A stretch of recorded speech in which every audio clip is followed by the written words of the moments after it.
What helped lead to your success? Teamwork and working with my buds, like Eric and Robert. What last-minute changes did you guys make? We were going to use these monster truck tire things, but then we found out later that if we were to use those, it would make our car way too heavy, and so we couldn't. What did you learn in science to build cars? We learned that the gear ratios had to be different for the different types of cars. Like racer cars had to have like a bigger driven gear, a bigger driver gear, and a smaller driven gear. Not bigger and smaller than each other, but yeah. And hill climbers had to have a small driver gear and a big driven gear for torque. And yeah. Great. What advice would you give next year's students? Don't screw around too much, because we did that a lot.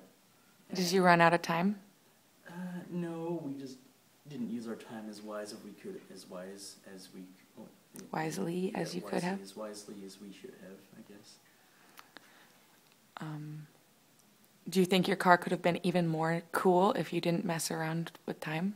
Probably, and considering the fact that we did mess around, we broke the car like 3 times and had to cut parts of the chassis off, and yeah. You think it would have been better if you didn't cut parts of the chassis off? No, I think it turned out pretty good. Good. Are you proud of your team? Yeah, for the most part. Good.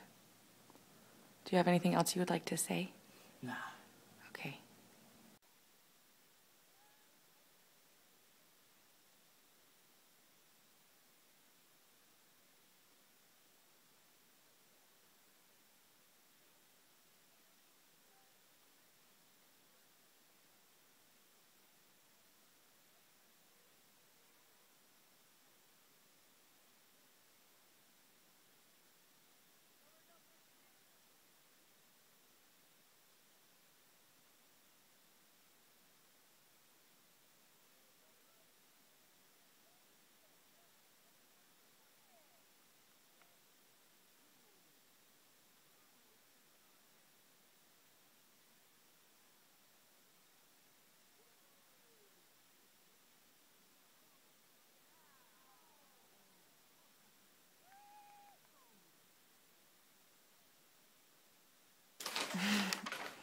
What helped lead to your success?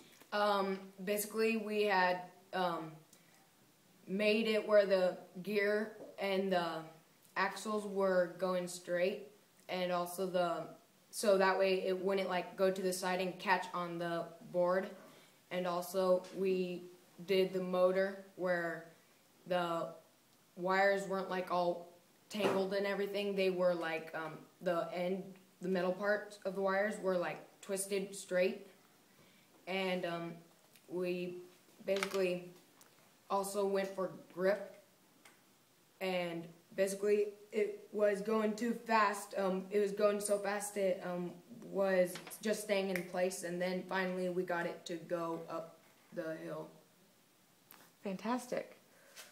What last-minute changes did you make?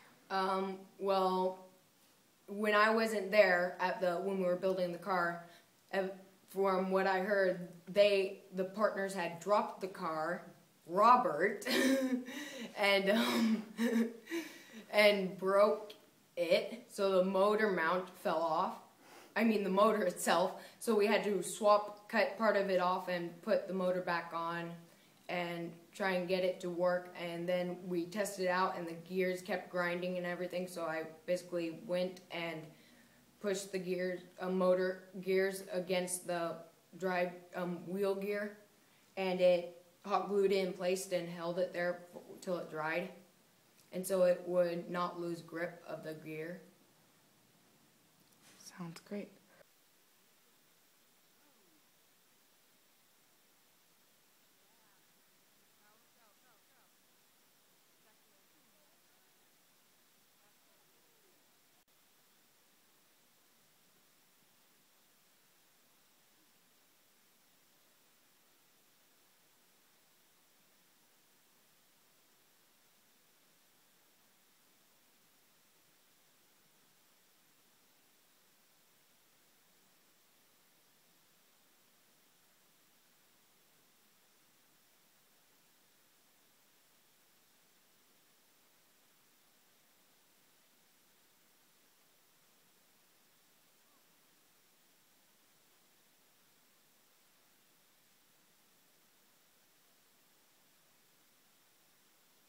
We're the Haleys, and this is Brooke. Hello, we are kitties. I'm here to ask you questions about your solar car. So, what helped lead to your success?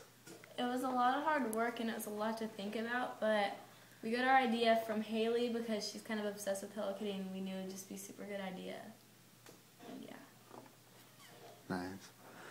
What last minute changes did you make? Our license plate. It looked kind of ugly, so we decided to make one, but Miss Calkins smudged it on accident. It's okay. It's okay. What did you learn in science to build cars, to help you build your car? We learned a lot about gears and like where to hook up our wires and like solar energy and how to make our car run. And how different wires hooked up to the other different colored wires make it go different directions. So it'll help. I painted. What advice would you give to next year's students? Definitely choose people you can work with. Yeah, because you can like argue with them a lot. And some of them don't work. And just make sure whatever you choose to do, like just stick with it. You can't just change your mind in the middle of it. But do something you like, because if you do something you don't like and you're doing this for however many weeks we were doing this, you're just going to get super bored. We were going to do a fat hot Cheeto, but then we thought, hey, Hello Kitty would be a lot more funner. Yeah, so there you go.